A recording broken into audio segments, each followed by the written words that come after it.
Baik, bismillahirrahmanirrahim. Assalamualaikum warahmatullahi wabarakatuh. Perkenalkan, saya Rizky Wijaya dari kelompok 5 yang akan mempresentasikan tentang bahasa Arab. Baik, teman-teman sekalian yang insya Allah dirahmati Allah. Di sini saya akan sedikit menjelaskan tentang pembahasan kita yang mungkin ini sebenarnya pembahasan di minggu yang lalu, akan tapi kita membahasnya pada pertemuan kali ini insya Allah. Baik, pertemuan kita pada hari ini adalah tentang memahami isim mansub. Memahami isim mansub ini ada beberapa poin-poin yang akan masuk ke dalam isim mansub ini. Di sini saya hanya akan menjelaskan tentang 3 pembagiannya, yaitu tentang maf'ul fih. Maf'ul fih ini atau yang biasa disebut dengan dzaraf, ini disebut maf'ul fih. Kemudian yang kedua saya akan menjelaskan tentang hal, dan yang ketiga saya akan membahas tentang mustatsna. Baik teman-teman sekalian, langsung saja kita masuk ke poin yang pertama. Poin pertama dari pembahasan atau presentasi saya pada hari ini adalah tentang maf'ul fih atau dzaraf. Nah, maf'ul fih ini adalah isim mansub yang menyatakan tempat atau masa-masa terjadinya sebuah perbuatan atau pekerjaan. Atau lebih mudahnya seperti ini. Maf'ul fi atau dzaraf ini adalah jawaban dari pertanyaan kapan atau di mana. Disebut dzaraf zaman bila ini berkaitan dengan waktu, dan disebut dzaraf makan bila ia berkaitan dengan tempat. Mudahnya seperti itu teman-teman sekalian. Yang kita ketahui pula bahwasannya pembagian maf'ul fih atau yang biasa disebut dengan dzaraf, ada pembagian dzaraf terdapat 2 bagian, yakni mansuf, lafaz yang terkandung bermanfaat sebagai dzaraf dan pun tidak.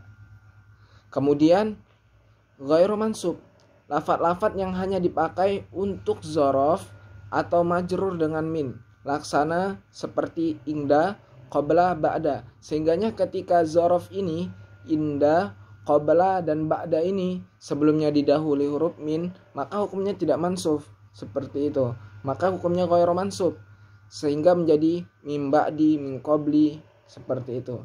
Dan dzaraf tadi dibagi menjadi 2. Bila berkaitan dengan waktu, ia disebut dengan dzaraf zaman, dan bila berkaitan dengan tempat, maka dzaraf disebut dengan dzaraf makan. Baik, ke poin yang kedua dari presentasi kita pada hari ini ialah tentang hal. Hal adalah isim nakirah mansub yang menjelaskan tentang keadaan fa'il atau maf'ul ketika terjadinya suatu peristiwa. Fa'il atau maf'ul yang dijelaskan oleh hal disebut dengan sahibul hal, dan sahibul hal harus berupa ma'rifah.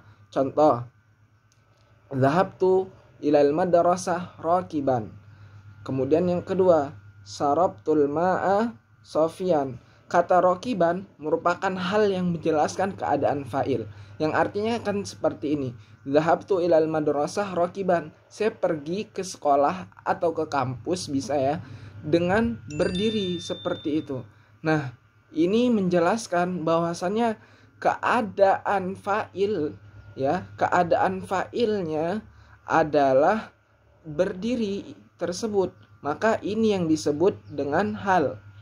Baik, kemudian yang kedua dari contoh tadi, sarabtul ma'a sofian. Nah, sofian ini menjelaskan keadaan daripada maf'ulnya, aku meminum air hangat. Nah, berarti keadaan air di sini apa? Keadaan air di sini hangat. Ini menjelaskan tentang keadaan fa'il atau maf'ul, dan ini disebut dengan hal. Pembagian hal yang perlu diketahui teman-teman sekalian, hal ini dibagi menjadi 3. Yang pertama, ada hal yang bersifat mufrad, kedua syibhul jumlah, dan jumlah. Baik, itu tentang hal. Kemudian poin ketiga tentang pembahasan kita di pelajaran bahasa Arab tentang memahami isim mansub, yang ketiga adalah mustatsna. Mustatsna yaitu isim mansub yang dibaca nasab. Mansub itu artinya teman-teman adalah isim yang dibaca nasab, makanya disebut mansub. Yang terletak setelah huruf istitsna yang untuk menyatakan hukum yang bertolak belakang dengan sebelumnya. Contoh, jikalau dalam bahasa Indonesia bila mudahnya seperti ini teman-teman. Saya membeli bawang, saya membeli cabai, saya membeli tomat, kecuali terong, seperti itu. Berarti terong di sini masuk ke dalam mustathna. Nah, inilah yang disebut dengan mustathna, yang disebut dengan pengecualian, seperti itu. Adapun isim yang terletak sebelum istitsna, sebelum huruf istitsna ini dinamakan mustathna minhu. Pembagian mustathna antara lain, pertama adalah muttasil, yaitu mustathna yang sebenarnya adalah bagian dari kelompok mustathna minhu.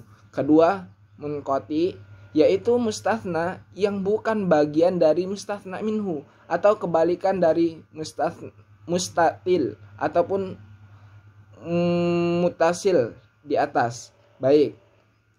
Dan di antara huruf-huruf istitsna yang perlu kita ketahui 8 huruf, yaitu illa, wa ghairu, wa siwa, wa khala, wa ghoda, wa hasa, wa laisa, wa la yakun.